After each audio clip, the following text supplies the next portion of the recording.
ભાવિકા વિગતવાર સમાચારો પર નજર કરીએ તો મુખ્યમંત્રી ભૂપેન્દ્રભાઈ પટેલનો કચ્છના ભુજમાં પ્રચાર દયાપર ખાતે મુખ્યમંત્રી જાહેર સભાને સંબોધન કર્યું। ધરતીકંપ બાદ કચ્છે વિકાસની નવી ઊંચાઈ મેળવી હોવાનું જણાવ્યું।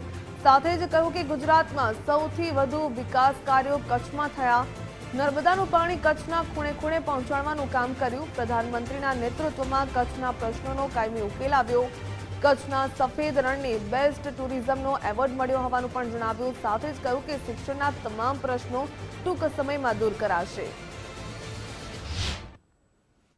ગુજરાતમાં સૌથી વધારે વિકસિત થઈ રહ્યું હોય અત્યારે તો એ આ કચ્છ છે, કચ્છ।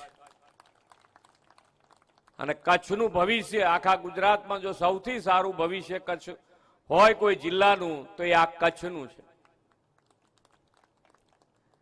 જે પ્રમાણેની પાણીની વ્યવસ્થા, પાણી નર્મદાનું પાણી કચ્છ સુધી આવે એવું કોઈ માનવા તૈયાર નહોતું, પણ આજે એ કામ પૂરું કરીને આજે ઘર ઘર સુધી નર્મદાનું પાણી માન્ય વડાપ્રધાનશ્રીએ પહોંચાડ્યું છે। આખા દેશમાં દુનિયામાં કચ્છનું નામ દુનિયાના નકશા ઉપર આવી ગયું। ધોરડો બેસ્ટ ટુરિઝમ વિલેજ તરીકે આપણે બધા સાથે મળી અને એક દિશામાં એક વિચાર સાથે આગળ વધીએ તો જ વિકસિત ગુજરાત અને વિકસિત ભારત માટે વિકસિત ગુજરાત લીડ લઈને આગળ વધશે।